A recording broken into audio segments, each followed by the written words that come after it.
Hello again, this is Victor James, author of that new book in the megacosm called The Norikumiin that is available wherever books are sold, so get your copy now. But I wanted to talk about another guilty pleasure movie of mine called Sleepers.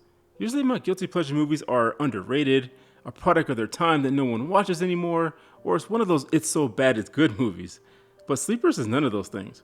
Made in 1996, Sleeper boasts a who's who of stars at that time.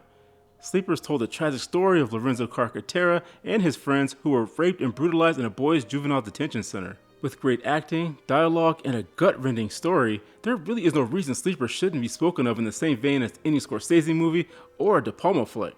But people really don't talk about Sleepers much anymore, and there's a good reason why. The story takes place in the summer of '66. It's about four young boys named Tommy, Michael, John, and Lorenzo himself, who they call Shakes, growing up in an uneasy mix of Puerto Ricans and Italians in the mean streets of Hell's Kitchen. Their family lives are not the best, with domestic violence being commonplace. As Lorenzo says, these are hard men living hard lives. Hell's Kitchen is run by King Benny, an affable and charismatic mobster who maintains the peace and gives the streets a sense of safety for their residents. When somebody gets out of line, they only did it once. The four boys are typical teenagers of that time. Foul-mouthed but kind-hearted, they find mischievous ways to pass the time or play stickball in the streets against rival blocks. Like many of their neighborhood, the boys are part of the Catholic Church and are looked after by Father Bobby, a tough, streetwise, and caring father played by a pre-deranged Robert De Niro. Shakes gets mixed up running for King Benny and is nearly killed for the money he carries for him. Benny allows Shakes' friends to watch his back while Father Bobby actually tries to steer them in another direction. You get the sense that the boys are not really bad kids and would probably grow up to be fine young men if given the time. But a sweltering heat wave that summer leads the boys to make a terrible, life-changing decision. Played by the rising star at that time, Brad Renfro, Michael is the one who came up with the idea to hit the hot dog vendor. And no, hit did not mean kill. To get a free meal, one of the boys would order a hot dog and then dash, leaving the vendor with the choice to either give chase or leave the cart. If he leaves the cart, then the rest of the friends get to dine to their heart's content. It was Shakes' turn to hit the vendor that day, and he was given the nickname Shakes because he could lose the vendors in the streets, except for this one, who was relentless in his pursuit. While Shakes is gone, Michael convinces John and Tommy to steal the heavy hot dog cart. Shakes catches up with them and starts to help, and being kids, they come up with a very dumb plan. The getaway plan was to lean the cart over the subway entrance stairs and hold on to it until the vendor could take hold, and then they could laugh as they make good their escape. Except the cart was too heavy, and with gravity pulling against them, the boys lose control, sending the cart careening down the stairs, nearly crushing a man to death.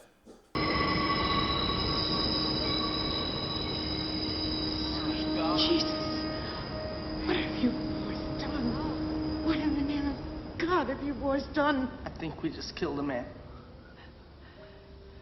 This one act sends the boys to Wilkinson's home for boys, where they endure humiliation, bullying, beatings, and rape by the guard Sean Noakes, played by Kevin Bacon, and his three friends who are also guards. The boys are being tested, and they realize they were neither tough nor strong. No time to get crazy. You're going to jail and you didn't know what the fuck that means. Ma, follow calma. He's just a kid. He shouldn't have to do time. Nobody in his family should have to do time. I got enough time for everybody. Even when Michael convinces the inmates, including a boy named Rizzo, to play the guard straight during a football game that they normally would throw just to keep the peace, the boys still lose.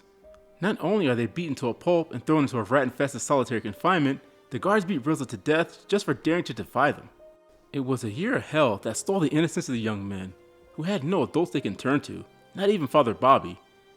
Fear and shame kept them silent whenever he visited, and Noakes played on those aspects just to keep them in line. And as you can imagine, with such an all-star cast, the acting in Sleepers is top-notch. The story shifts as the boys grow up, and you can tell the director actually took the time to find actors who resembled each other. The men are significantly altered from their experience in the juvenile center. Tommy and John were no longer the nice young men we saw at the beginning of the movie. In 1981, they are two killers who lead a local street gang called the West Side Boys. And they get the gift of a lifetime when they see a poor Sean Noakes eating alone. And John and Tommy make sure that Noakes remembers who they are before they murder him in cold blood in front of several witnesses. Michael has grown up to be an attorney, but he never left his past behind, and he and Shakes attempt to execute his master plan of not only getting John and Tommy off for the murder, but exposing all the guilty men at Wilkinson's in the process. The script for Sleepers is phenomenal in my opinion, as we watch the courtroom and street drama unfold. To get revenge, the men are forced to confront the trauma of their past and confess it to their family and friends who were in the dark to what the boys had to endure. Along with great acting and a great script, Sleeper also has some great dialogue. Lorenzo Carcaterra was a reporter and a writer, and as a writer myself, I only wish I could write the dialogue I heard in Sleepers. You, go back a long time, old man. Old men always do. Ran with the Guineas, back when the Guineas were tough. I ran when I could. Looked good doing it, too. Gave the business some style, some class. Made it a call for respect the way you wore it, the way you talked it. Always like that about you. I'm no help to you. My tailor's dead. And these are all the things that make Sleeper special. Lorenzo and his friends endured extreme amount of torture that most men would not make it through.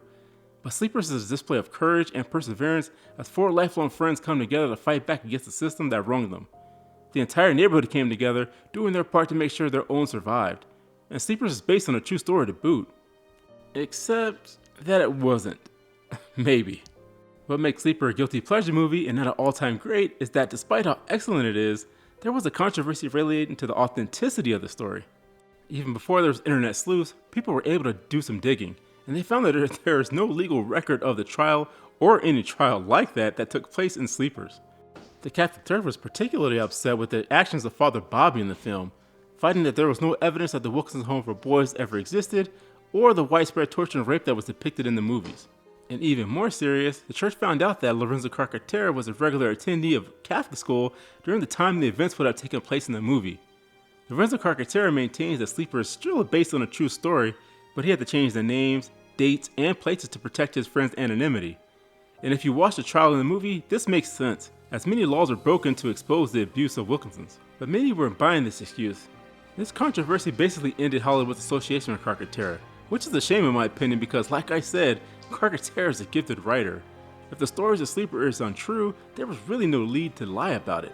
There are many fictional crime and period dramas that are fictional, but that doesn't make them any less brilliant.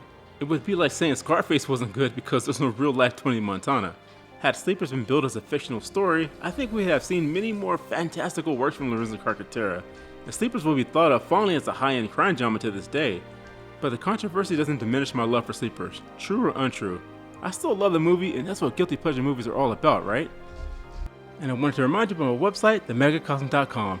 Here you can keep up with the latest information about the Megacosm, as well as read short stories for free. As an added bonus, I have the first chapters of my novels for free as well, just so you can read a sample and decide later if you want to buy the novel. I also have links to the articles I write for Bleeding Fool, and I have recently launched a Megacosm merch store with t-shirts that feature the Fiasco logo as well as my publishing imprint.